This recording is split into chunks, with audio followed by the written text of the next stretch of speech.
Hello everyone. In this video, I will analyze the S&P 500 and NASDAQ stock market indices. You know, I continue to share this analysis with you every Sunday. I update my analysis every Sunday. I share with you my thoughts on the questions of how the price movements can continue in the next week, whether it will be a decrease or an increase. Let's start with the S&P 500 first.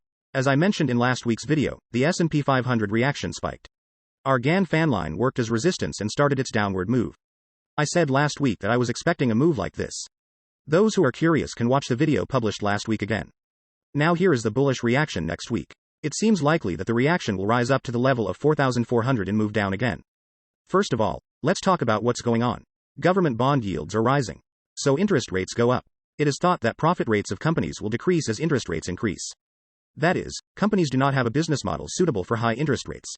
Therefore, the probability of a decrease in profit rates in their balance sheets is high. Stocks are sold with this concern. Stocks of companies working in harmony with high interest rates may see better prices in the future. I would like to remind you that it is important to choose companies with high profit and low debt ratio when choosing stocks. So, if price movements develop, how will I act? As I said before, as long as it goes below the 4,180 level, I will start buying the stock. This zone will be the stock buying zone for me. But if it goes below 3,900 level, I will start buying index ETF. If the sales get bigger and we reach the 3,610 level, I will open a long trade in the leverage market. It is impossible to know at what level the return will be.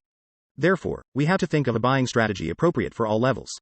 While I am making purchases in the 4,100 region, I am making these purchases knowing the possibility of the price falling to 3,610. So I am prepared for a price drop. I hope we do not see these levels, but if we do, I will open a long way trade in the leverage market at 3,610. Now let's move on to the NASDAQ. On the NASDAQ side, as I mentioned last week, there was a rise in reaction from our Gann fan line. But the uptrend was weak and continued to fall. I consider it would be appropriate to buy stocks below the 13,090 level.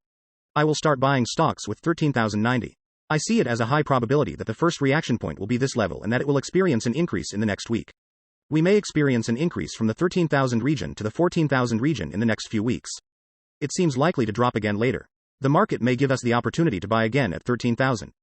In the medium and long term, I think the movement will turn upwards at some point, but it seems like a little more time is needed for this. I hope that will be useful. See you next week. I wish you all good luck.